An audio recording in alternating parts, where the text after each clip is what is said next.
Okay, how's that?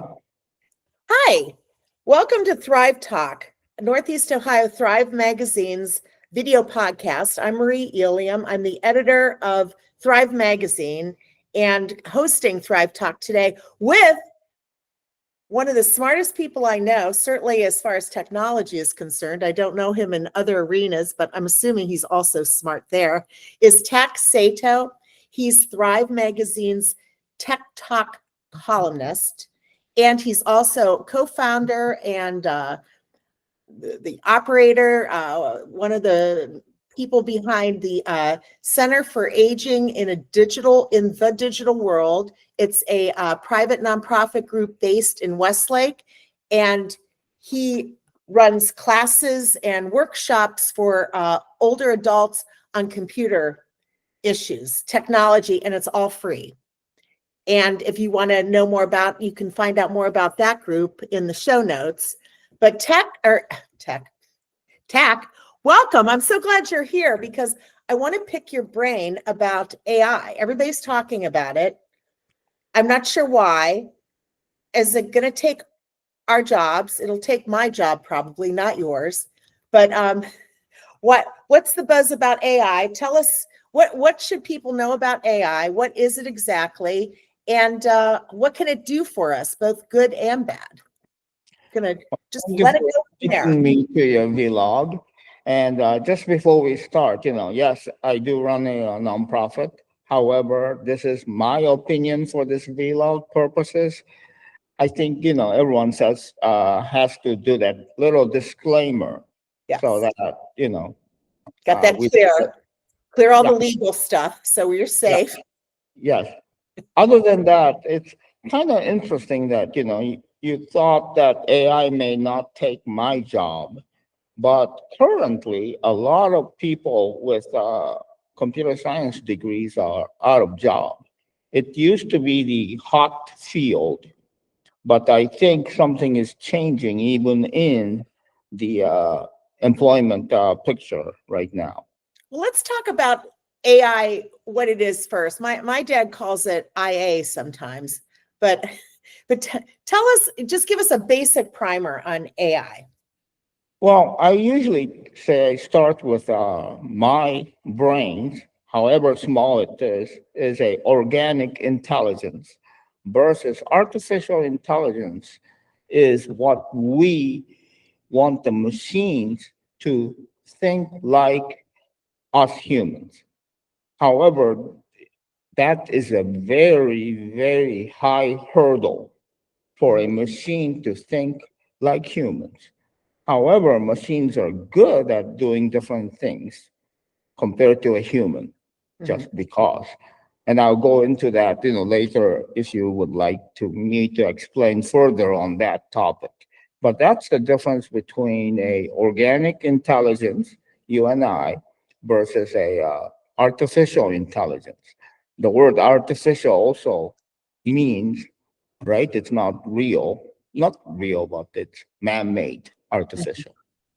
So again, the technology, artificial intelligence as a part of computer science has been studied since the 1950s. It's been around in the back office, so to speak, not in the limelight. What do you think scares people about it, or what don't they understand? What should people understand about AI? I would say it is currently very much hyped. Like I've been saying, it's been being studied since the 1950s, so a good 70 years.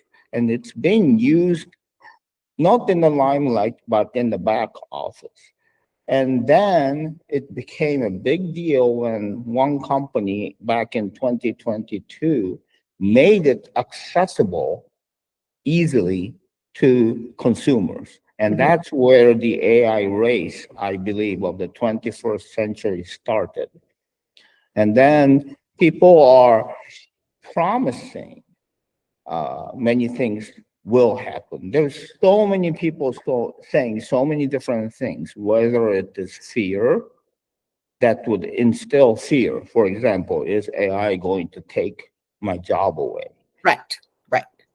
So I think I also use this analogy is that a cooking knife can be used by a good chef to make a great dish. Right. At the same time, we know that the cooking knife by the bad people can become something different. So Yes. there's always two sides, and AI is the same thing. Well, do you think people would be surprised to know that they're already using AI somehow? I mean, I'll talk to folks who are like, I don't know anything about this AI. I think it's just a fad or something. And I want to tell them that I think you're already using it. It's already part of your life. But I'm just kind of speculating on that. Give me your take on that. Well, do you use a iPhone? Yes, I do. And I love my phone. Yes, I Do do. you talk to Siri? All the time. So many people do have iPhones and they talk to Siri. What's the weather? How do you get here? How do you get there? Right. So that is AI. And to be a little bit geeky, if you allow me, Oh no. yeah, Oh no, Tack, you're not geeky. talking to AI in that sense, talking to Siri, I'm sorry, is a subcategory of AI called natural language processing. Okay. And basically, your phone is understanding what you're asking. All right. So, yes, you are absolutely correct. We are using AI. And that's not only Siri, whether you use Alexa from Amazon, Mhm. uh, Google Assistant. Now, I think they renamed it Gemini as a Google AI branding, but we've been using AI for a while. Okay. Well, what makes people afraid of it now? Like, why is it getting all this? It seems like it. I'm not going to defend the tech giants, but it seems like they could use a little bit of uh, PR work here because everybody seems to be afraid of it, or they're very skeptical of it. I think I'm not only fear, but I think in general, there is an AI race going on. Who would reign superior? Whose artificial intelligence model would be the most intelligent, I guess. If it was a organic intelligence, we'll be comparing IQ, right? Okay. All right. Who's got the So, best one? yeah, I would think. Okay. But you know my background. I also have an MBA, and I kind of think that this bubble or this hype is also fueled by that, meaning the bottom line is also revenue and money. Money. Yeah, sure. Yeah, yeah. Well, doesn't it always come down to money, though? True, true. Is there a reason we should fear it or be skeptical of it? Or do you see it as just something that ultimately is going to make our lives easier? It has been already making our lives easier. And like I said earlier about the kitchen knife example, Mhm. it's nothing to be feared, at least as of now. I Mhm. mean, as a geek, it'll be interesting if that Terminator movie where Arnold Schwarzenegger was in, I Yeah. think it was like 1992 or something back then. It'll be interesting to see a robot or an artificial intelligence machine taking over the world. Do you think But that would be interesting, Tack? Okay. it will be interesting because I don't believe machines in the near future, foreseeable near future, can have what organic intelligence, the critical thinking, the emotions, the awareness, self awareness. I don't think it's possible to attain. I'm not saying it's impossible, but Okay. I'm a if I had my lunch money, I will bet that it would not be easily attainable for the next 20 years. Okay. All right. Well, here's something I want to ask you about because I'm I love TikTok. I love scrolling through TikTok.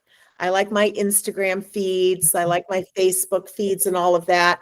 And I'll come across, let's say, crafts. I love doing crafts and art. And I'll see a demonstration.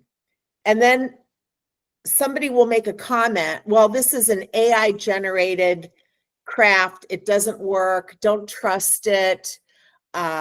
I'll see those disclaimers on other things. I'll see something. There was a there was a flood somewhere, a natural disaster, and it showed sharks swimming in somebody's swimming pool. And I'm like, well, that doesn't look right. And then I did a little Googling, and it was AI generated. So other than always Googling, or maybe you need to always check multiple sources, but how can you protect yourself from being tricked by, bad directions, AI generated photos, all that kind of stuff? I mean, I'm even more suspicious than normal on what I see online. What can I do about that? Or what can our listeners and viewers do about that? So let me start at the basic level of what AI What has done.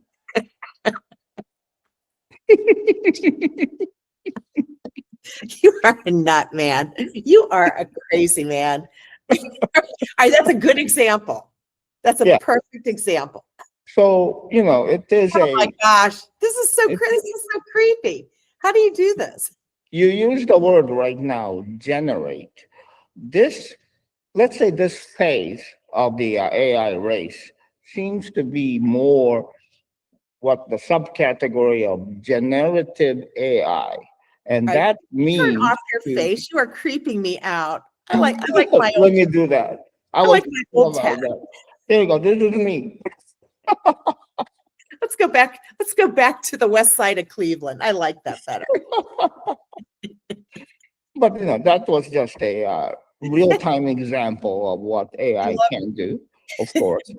But back to the what I was talking about. The generative AI seems to be the current phase of artificial intelligence that is uh, most popular amongst the consumers, where you can generate content. Content, in layman's term, meaning images, documents, pictures, Okay. anything like that.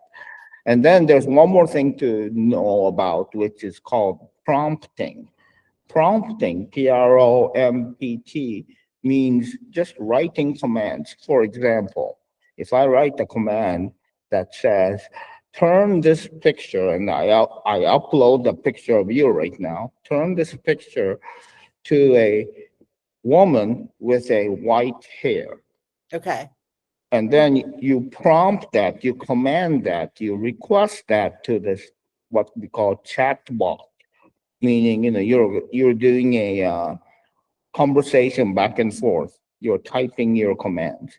Hmm. And then out comes a picture of you with white hair instead of your current blonde hair. And that generative AI seems to be the current phase that is very accessible by consumers. Even if you don't pay your monthly, you don't subscribe to a monthly service from Chat GPT or Gemini or No. Copilot, you can still enjoy that uh, introductory testing of what AI can do right now. And it has also created different problems. And as an editor, probably you may see, or you may already have seen articles written by Yes. AI. Yes. And then in education, it's a big problem right now because you can say, write a 500-word essay on George Washington using fifth grade level English. Okay. And out comes a 500-word essay. And Wow. I've done this in my class where we say fifth grade level, and then we do 12th grade level. And yes, even the how the sentences are structured, you can see the difference between the levels. You can. So those things are really good. AI is really good in these generating content, generating things. Well, I mean, most people aren't teaching classes or making assignments, but Hmm. I would argue that a lot of people are scrolling through TikTok and whatnot and getting fooled by some of this stuff. Yeah. So, I mean, there's no requirement to label things, images or videos that are AI generated. Is there? There's no, those don't have to be labeled that way. No, from long time ago, legislation in the digital world, internet technology or technology in general, is behind compared to what we have in the real world. I Uh-huh. know the big CEOs of the tech companies are, maybe they were even pulled before the Congress to testify and give them answer questions. And Mhm. they always say we need guardrails. Guardrails meaning, for example, it will be great if they can uh, say that you have to label it AI generated. That would be so helpful. Yes. But with our constitution and everything else, it becomes hard. I think that's my layman's understanding. And with the constitution, freedom of speech and everything Oh, else that's like that. true. Yeah, you're allowed to say stuff. You're allowed to do what you want. You're allowed Mhm, to, mhm. burn a flag or be rude to people on the street. I mean, you But are. then, yeah, Um, but then rather than fear, let me explain, since you did say about Google search. I think many people would have noticed in the last probably year, 6 months to a year, when you do a Google search, a answer pops up yes, and then followed by all the different links. yes, If you did your own research at first already, and then you look at the answer, you would know if that's a good, concise, succinct answer or not, right? right. But if you didn't do your research at all, are you going to take that answer as the correct answer? It's kind of hard. I think you mentioned that where in the past, when you do a Google search, the first thing that comes up are all these ranked websites that you have to go and read by Right. yourself. It was time Yeah. consuming. And then I look at the source, well, because I've got tons of time. So, I mean, a lot of people don't, but I actually have endless amounts of time. And so I would go to the source and like, well, wait, I've never heard of that. That seems bogus. That's odd. That seems like an Hmm. ad. So, I do like the summary though. The summaries Yes. are interesting. And I know that we have talked before and you are pro summary on those because you said that helps people whittle down information and get what they need right away with the sources cited below it. I mean, that's handy. Is that correct? Or am I making up a lie about what I heard you say? Oh, no, no, you're not making up a lie, but I always, and I learned this actually, or it was enforced by my son, who was in the National History Day, to check your primary sources. Mhm, So I myself do read that succinct answer when mhm, anytime I do a Google search. mhm. However, I don't know if you noticed, maybe, it's so small, but there's a fine writing at the end of that succinct answer before the list of all the resources. It says generative AI can be wrong. I've never noticed that. Try That's, to pay, yeah. I'll look at that. Wow. Hmm. So for images and things like that are faked, I mean, and those aren't labeled either. I mean, you've just got to be smart. You've got to use your organic intelligence, Mhm. sort through that. And I think we have a societal challenge because we are bombarded with information. If you Yes. see a video or a picture on TikTok or maybe Twitter, the X platform, you don't have time to think about it and analyze it and say, fact check it to see if it's real or not. Next thing you know, you may be right away sharing it to 10 people. Right. It's like the video of the bears jumping on a trampoline that people kept sending me. I'm like, this doesn't make sense. Bears don't jump on trampolines. And, and I was like, who's passing this on? Who's believing this? But then I get suckered in. A couple times I've gotten suckered into it. And, if I'm just scrolling and I don't know, it just seems frustrating. I was like, almost like we're set up to fail. No wonder there's so much misinformation and stupid stuff going around that people believe. And it's not only AI doing that, because I'm sure you've heard about the word algorithm. Yes. Like, for example, TikTok, YouTube, all these platforms have behind the scene algorithm that's learning what you're enjoying watching, so that the next TikTok coming up is something you would enjoy. So even though you said, "Oh, I need to go meet Top," Uh-huh. you'll still see that next one, the next one, next one, and then next thing you know, you've spent 3 hours watching TikToks. But how do you break the algorithm? Because I mean, a couple of times, and honest, I swear to you, I don't know how this happened, but I got onto a dead child one or something. Like I must have clicked on a news story about some tragic death, and then I'm getting these links to, like, 14s killed in Arkansas in a whatever, and then I'm gravestones of a whole family, and I'm like, what am I watching? Who thinks I'm this sad or interested in this? And I don't know how to break the algorithm. Well, sometimes I'll just type in golden retrievers and that'll be okay. Mm-hmm. I mean, That then is it. Or kind you don't watch the video they recommend, and then they'll try to find other ways to keep you on the platform. okay. Their job is to keep you on the platform.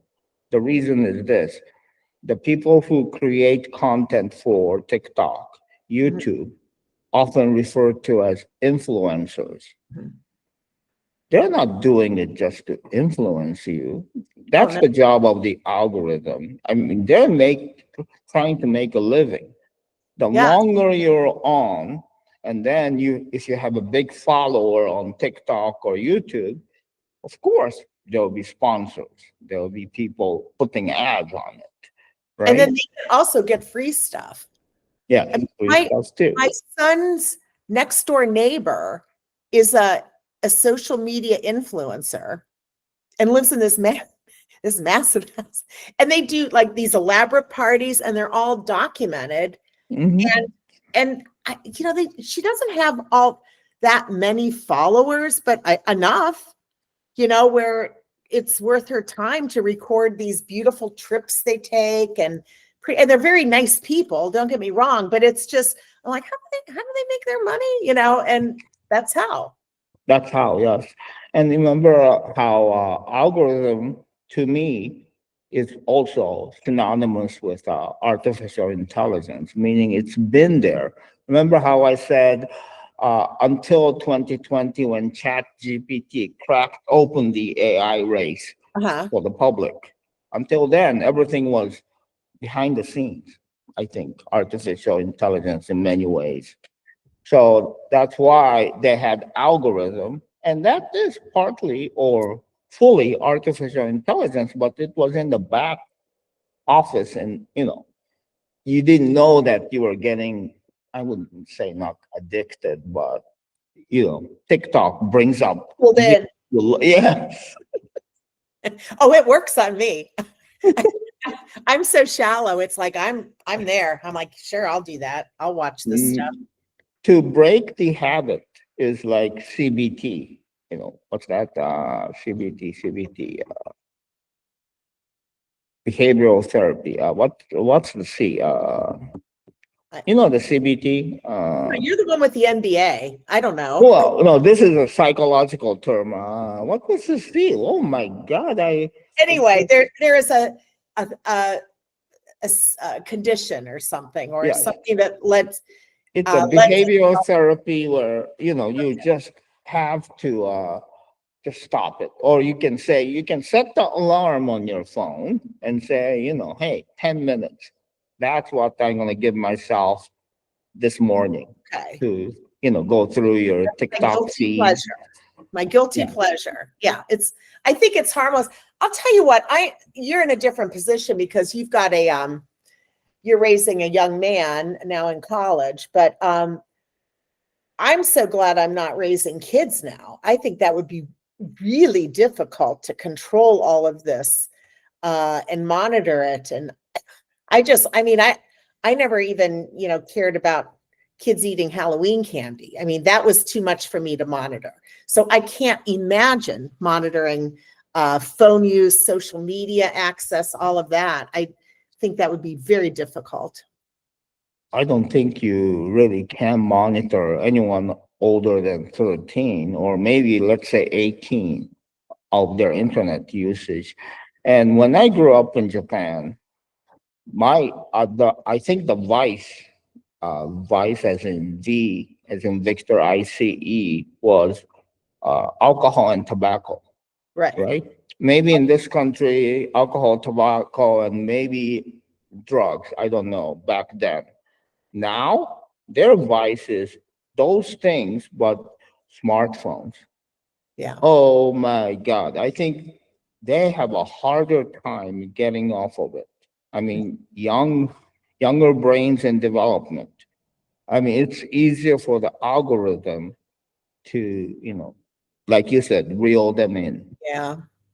That'd be so hard. And then I think, and then this is a whole different topic, but I think it let people, young people are less able to carry on conversations, do one-on-one interactions like that if they're just, texting all the time. I think Yes. that's hard. And I don't mean to sound like, oh, I'm just some old 65-year-old, back in our day, we had 3 TV stations. I don't want to be that person, but I just think that's tough. It's a tough place Yes. to be. So, all right, let's conclude with something positive about AI. Yes. All right, give me your best pitch. How is it making my life better? Our lives better, people, older adults. And what's a good thing about AI right now? Hmm. There's so many good things that, it's hard for me to pick. But for example, even that simple Google search with an answer that comes up. And Mhm. if you are maybe just there's a little bit of research or you've heard things so you know what you want your answer to be or what you think your answer is. Uh-huh. However, you may, if you know that already, that succinct answer from AI may be the one that would confirm what you heard was true or Okay. what you heard or you learned yourself was true. I only can share one uh, not example, personal experience. And as you know, I always had, for 30 or almost 40 years, I only had half my face, Mhm. meaning one eye and one ear. And then 2020, I went completely deaf. Mhm. But even before going to see my first appointment with a ENT, I figured out that AI, that natural language processing can do a speech to text, meaning I could understand my doctor word for word, letter for letter, because I used a smartphone, which everyone has, and a accessibility setting, which is for any uh, physical disability or even some other motor disability, there are ways to make phones better and help you. Mhm. And I used that, and I was able to understand everything the doctor said, everything Melly said, so I was really fortunate. Yeah. And that would be my best example because of my personal experience. And hard of hearing is a spectrum. It doesn't have to be completely deaf. Everyone, I think, even seniors, especially seniors, may have a little bit of a hearing problem. Mhm. And they already invested in their cell phones, smartphones, so they can use that feature to aid their understanding in a noisy environment, Okay. for example. Yeah. All right. Well, that's a great example. And then because of that, you're here with me on this video podcast for Thrive Talk. So thank you, Tack. I really appreciate your time. And if you want to know more about Tack's thoughts and suggestions, recommendations, please go to our website, northeastohiothrive.com. All of his columns are archived there on the website. You can see him each issue in our magazine in his Tech Talk column. And also, you can go to his website, the Center for Aging in the Digital World, to get information about workshops and other free classes and opportunities for older adults that he and his wife, Melly, have put together. And he's really has done a lot to help people feel more confident, especially older adults, feel more confident about technology.